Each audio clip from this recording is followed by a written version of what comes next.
Assalamu alaikum wa rahmatullahi wa barakatuhu. Yan uwa masu bibiyar wannan channel mai suna Harka Zalla 24 TV. Barka da warhaka, barka kuma da sake saduwa da ku a cikin wani sirrika da muke kawo muku wato na magunguna, yanda muka ce shirin hada da kanka.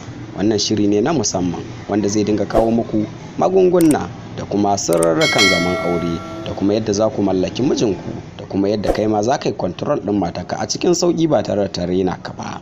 Domin kuwa shi zama na aure zama ne da ake sanya dore na har abada, domin kuwa kowa ya ci gajiyar kowa kuma a zauna lafiya, a tabbatar wani bai shiga haƙin wani ba. To ɗan uwa, idan wannan shine farkon zuwar ka wannan channel, to kar ku manta danna mana alamar subscribe da kuma alamar ƙararrawa domin samun sababbin shirye-shiryen namu a duk lokacin da muka sake su. Don haka sai mu shiga cikin bidiyon. A yau wani haɗi ne na musamman muka zo muku da shi, musamman ma 'yan uwa maza. Abin da ya sa ko ji muna ta cewa 'yan uwa maza tabbas su mata fa ba sa wasa a wajen neman magunguna da kuma haɗa magunguna. A kowane lokaci za a ga mazan dai su ne ake bari a baya, domin su ba su damu da yawanci su gyara kansu ba. To wannan ya sa muka ga ya dace mu ma mu zo mu yi tsaye akan maza tsayin daka, mu dinga kawo muku magunguna da kuma sirrikan da za ku gyara kanku domin kecere ni a wajen iyali. Wannan wani haɗi ne na musamman wanda za ka zo ka yi shi da kanka, kuma abubuwan da za ka haɗa ba wani wahala suke da shi ba, ana samun su. Domin wannan haɗin da zan kawo muku haɗi ne mai matuƙar amfani. Sannan ko da ma matarka ta kasance harja ce, tabbas za ka burge ta kuma za ka yi maganinta ma sosai da sosai. Za ta dinga yi maka godiya da sa maka albarka malam.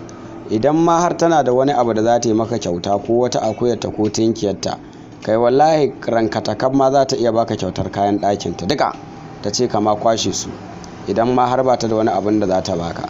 To don haka ɗan uwa, domin ka ga ya za ka yi ka burge uwar gida, to kana buƙatar waɗannan abubuwan kamar haka. Wato makilin ne na Colgate, shi za ka nema, sai kuma ka nemi man zaitun.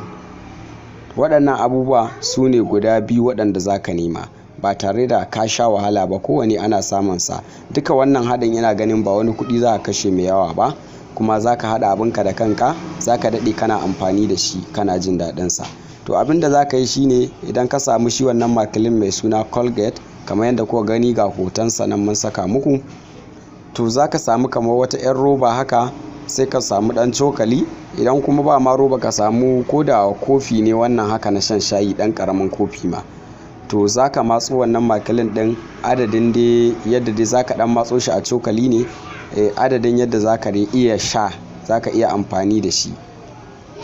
Idan ka ɗan matsa shi yawa, sai ka ɗaga kuma.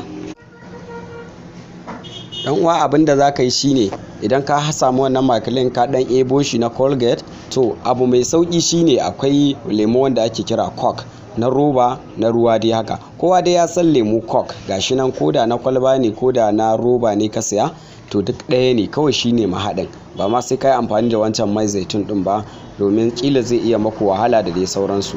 To abin da za ka yi, sai ka matso wannan makilin ɗin Colgate, ka ɗan matso shi.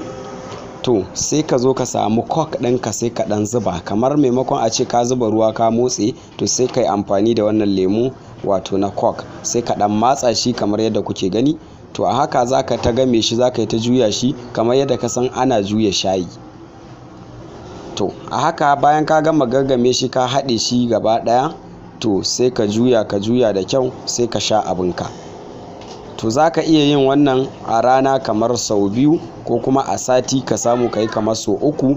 To insha Allahu za ka zo mana da godiya da sa albarka, domin wannan haɗi ne na musamman wanda za ka gamsar da iyalanka, kuma gabanka zai ƙara ƙarfi, zai yi kauri, zai miƙe sosai da sosai, sannan kuma za a samu biyan bukata.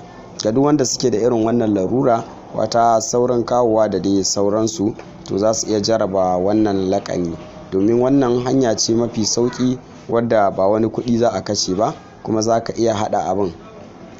Wannan magani za ka haɗa shi ne a cikin 'yan mintuna, bai wuce minti 2 ba, minti 3, matuƙar dai ka tanazi kayayyakin da ake buƙata. Ina ganin wannan shine ƙarshen bidiyon mu. Kar ku manta danna mana alamar subscribe da kuma alamar ƙararrawa, domin samun sababbin shirye-shiryenmu a duk lokacin da muka dora.